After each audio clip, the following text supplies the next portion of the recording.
Hello and welcome to the latest podcast from the Academy for Teaching Excellence. It's Wednesday, October 2nd, and I'll give you a little update on what's been going on in the Academy and what some of the future plans are. Today actually is the debut of the Sustainability Discussion Group, which Jackie Mott is leading, and there will be several more of those to come. We invite you to come down to the first floor of the library for that. There have been a number of other events here this week, a session on concept mapping using computer tools as a form of instructional technology. There's a gathering of first-year seminar instructors and counselors, a meditation class. The faculty meditation group has been meeting. I'm happy to see the lounge area getting good use. There was a very vibrant Read Around the World Faculty International Book Discussion Group there last week. The visiting author Thomas E. Kennedy relaxed and talked about what a great space that was before reading from his novel Kerrigan in Copenhagen. He really enjoyed the lounge atmosphere, so we invite you to come down for that and hope to have some really good news about that space next week for you. The resource shelf in there has been building up, shelves I should say, but in particular someone had suggested that we have an author shelf in which we feature the works of all Harper faculty authors. Rich Johnson donated his tome as the first, and some of you have been recommending to me others, so please keep those recommendations coming. If you're a faculty author and you have a book that you'd like to donate that you've written or have a chapter in, that would be great. And if you can refer me the names of other faculty you know about who have their books, we'll make every effort to purchase those, and of course to purchase yours if you don't have a spare copy to donate. So thank you. We have been acting on the enthusiastic response to Dr. Connie Staley's presentation on True Grit: Is Resilience Something That Can Be Taught? I mentioned in the last podcast that the 41 people who had attended not only received the presentation warmly based on their evaluations, but also wanted more. So we have been working towards constructing a series of 3 workshops to delve more deeply into this topic, and those would be November 1st, 8th, and 15th, as well as taking them on the road. But let me just talk about what the concept of each one would be first.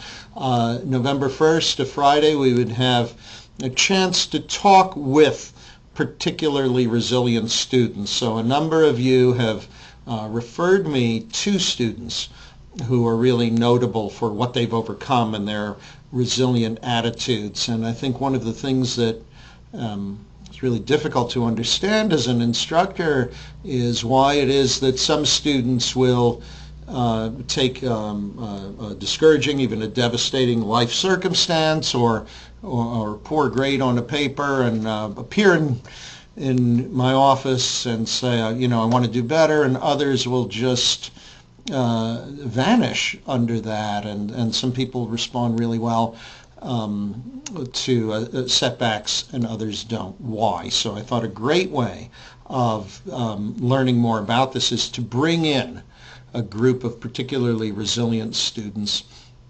who are recommended by faculty. I have a couple that I'm contacting, and I invite you to recommend some students that you think would be good for this, and just give us a chance to hear their stories and talk with them and say what enabled you to respond in the way that you did, and perhaps most importantly for us as teachers, what role did teachers play in that? What did they say that was helpful to you? Perhaps unfortunately, what did they say that was not supportive? Where did your support come from? What role did your teachers play? How can teachers help students to be more resilient in your experience, and what should we not do? So that will be a conversation that will take place on November 1st, and then we'll take it around, I hope, to your divisions and other areas. So if you'd like to have that conversation in your area, please let me know. And then on November 8th, the next step would be discussing what the research tells us about resilience. What do we actually know in this field? Linda Campbell's been kind enough to recommend some articles that are really good, and we can look at some of what is out there in terms of how well we actually understand the phenomenon. And if you have any readings that you'd like to suggest, that would be great. And then I'm thinking a third session on November 15th in which we would talk about what gaps there are in research and perhaps what research we could undertake here. What would be a good way to design a study that would either enable our students to engage in some undergraduate research themselves or allow us to do that and perhaps come away with some good quality publishable work in the field of scholarship and teaching and learning. So that's what we're thinking in terms of resilience, and you'll notice that it's in concert with themes that are going on in the campus right now, not just in terms of Connie Staley, but the former aide to Gabrielle Giffords, Daniel Hernandez, was here a couple of weeks ago. He gave a talk in which he talked about how he had overcome adversity of several kinds in his career. We have coming up on October 11th, the gentleman from Breaking Bad, one of the actors, who's going to be talking about his personal story of overcoming adversity. So there are a number of events on campus right now that are addressing this theme of how a person deals with adversity, and not just in terms of academic success, but certainly that's a large component of it. So we're dovetailing with those efforts. Also, in terms of things coming up on campus, on October 11th, we're having a developmental education campus, and I think that's something that we need to be talking about as a faculty then. What are the implications of that? What is the role of developmental education in the institution? What obligation, commitment, role do each of us have in terms of thinking about that and addressing that? So I think after that summit takes place on October 11th, we'll have in the Academy some discussions about that as well.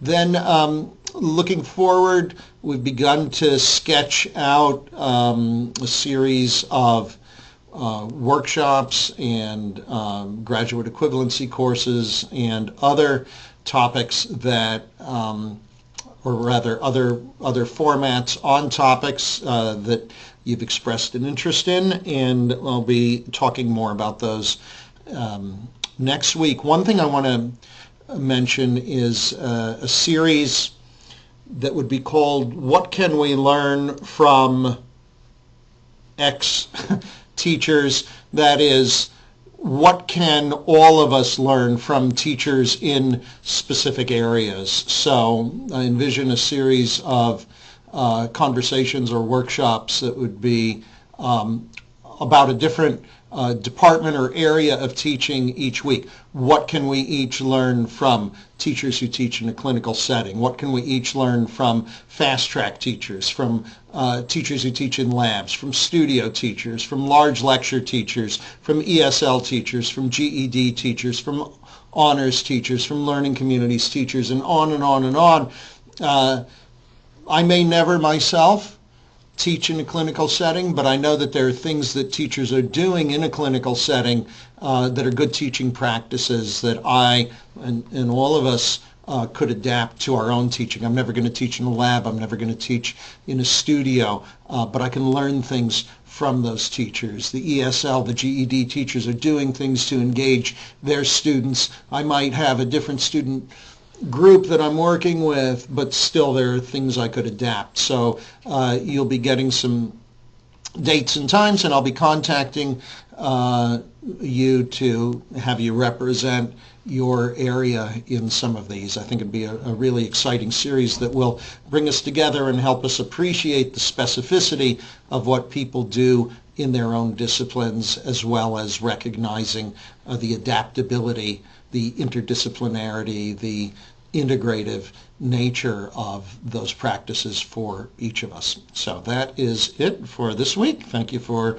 listening, and we will be back next week with the next podcast. Thank you.